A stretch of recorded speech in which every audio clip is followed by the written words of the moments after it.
guys, it's me Piyush, and today we're going to be talking about the new iPad Pro and the Magic Keyboard.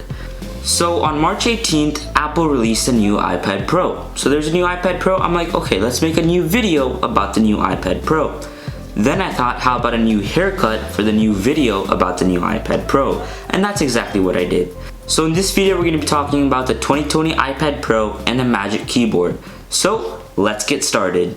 So there's no new groundbreaking technologies or features in this iPad Pro.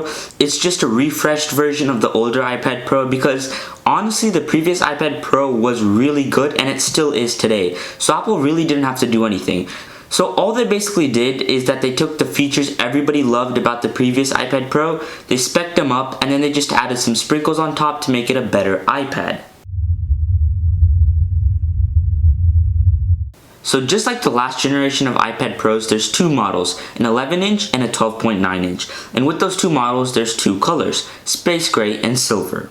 The display is Apple's Liquid Retina displays. It's one of the best IPS displays you can find on the market. On top of that, it's 120Hz, or as Apple calls it, ProMotion.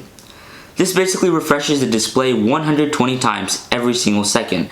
It just makes animation smoother and everything look way more realistic. The resolution of the 11-inch iPad Pro is 2388 by 1668. That gives it a pixel density of about 264 pixels per inch. The resolution of the 12-inch iPad Pro is 2732 by 2048. That basically keeps it at the same pixel density as the 11-inch iPad Pro. Some more features of the new iPad Pro's display include a wide P3 color gamut, low reflectivity, true tone, and up to 600 nits of brightness. Now it's pretty evident that this is the best display you'll find on a tablet, making it truly worthy of the Pro name. The camera system is a prominent feature that makes this year's iPad Pros better than the previous versions. The camera setup this year is similar to an iPad Pro. There's a 12 megapixel wide camera and a 10 megapixel ultra wide camera. In addition to that, there's a LiDAR scanner on the right of the two lenses. LiDAR stands for light detection and ranging. The sensor on the iPad is used to determine distance by measuring how long it takes light to reach an object and bounce back into the sensor. This allows you to create a 3D model of the area around you up to 5 meters that can be used for AR applications. One weird thing about this LiDAR scanner and the back camera system is that even though there's a professional 3D sensor on the back of the phone, there's still no portrait mode for the back cameras. This would have made portrait photos on the iPad maybe even better than the ones on the iPhone. But at the end of the day, this is really just cameras on an iPad. Most people will be better off with an iPhone camera. The iPad Pro was always known for its performance. On the last model iPad Pro, we had an A12X Bionic chip. This year, we have an A12Z Bionic chip. Now, this doesn't really make drastic performance boost. It really just helps out the graphics of the iPad. I mean, we're just getting a letter bump from X to Z, so there's only so much you can expect. But I mean, at the end of the day, you're paying for three things. You're paying for Apple, you're paying for the portability, and you're paying for the ecosystem.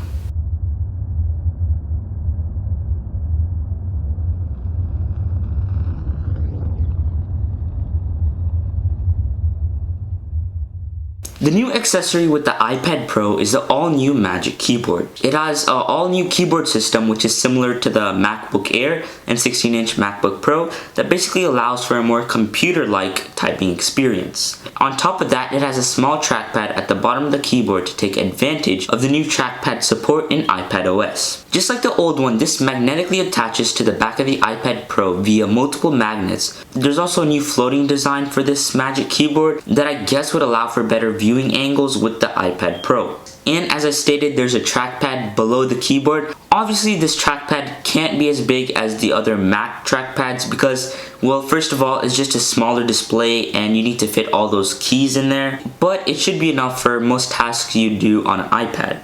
So the new cursor that's going to be on all the iPads is a lot different than a standard cursor. First of all, it's in a circular shape. It's not the standard cursor that you're going to have. Second of all, it morphs into what you're trying to click.